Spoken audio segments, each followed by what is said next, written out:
Hello, আসসালামু আলাইকুম। আজকে প্রতিদিনের মতো সকালবেলা ব্লগ নিয়ে এসেছি। আজকে আমি লাল শাক দিয়ে চিংড়ি মাছ রান্না করব। এগুলো বড় চিংড়ি মাছ। আমি আরও রান্না করব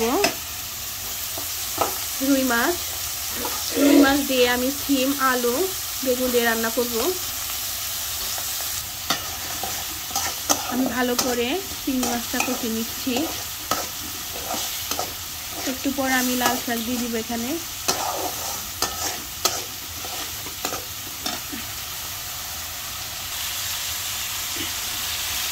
এখন আমি লাল শাকগুলো দিয়ে দিলাম। আমি ভালো করে নাড়াচাড়া দিয়ে ঢাকনা দিয়ে ঢেকে দিব।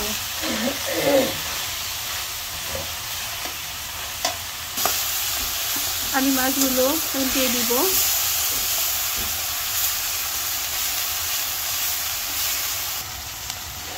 আমি ভালো করে নাড়াচাড়া দিব।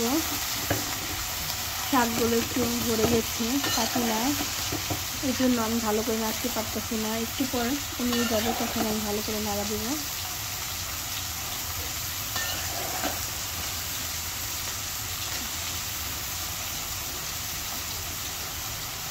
ঢাকনা দিয়ে একটু সময়ের জন্য ঢেকে দিই। আমি ঢাকনা দিয়ে ঢেকে দিলাম। আমার রুই মাছও প্রায় ভাজা শেষ।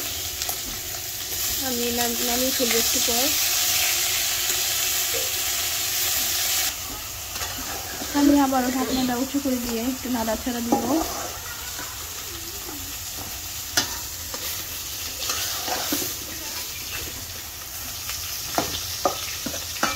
আমি ভালো করে নাড়াচাড়া দিয়েছি। এখন আমি আবারও ঢাকনা দিয়ে ঢেকে দেব।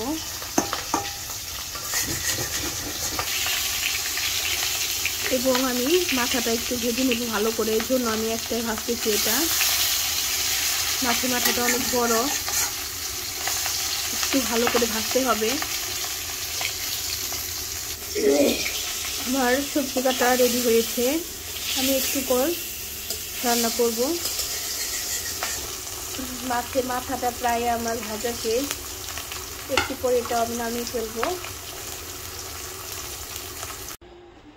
আমার শাক রান্না করা শেষ এবং আমরা সবাই খেয়ে দেখেছি। শাকটা অনেক অনেক মজা লেগেছে। আপনারাও বাসায় এই বড় চিংড়ি মাছ দিয়ে শাক রান্না করবেন।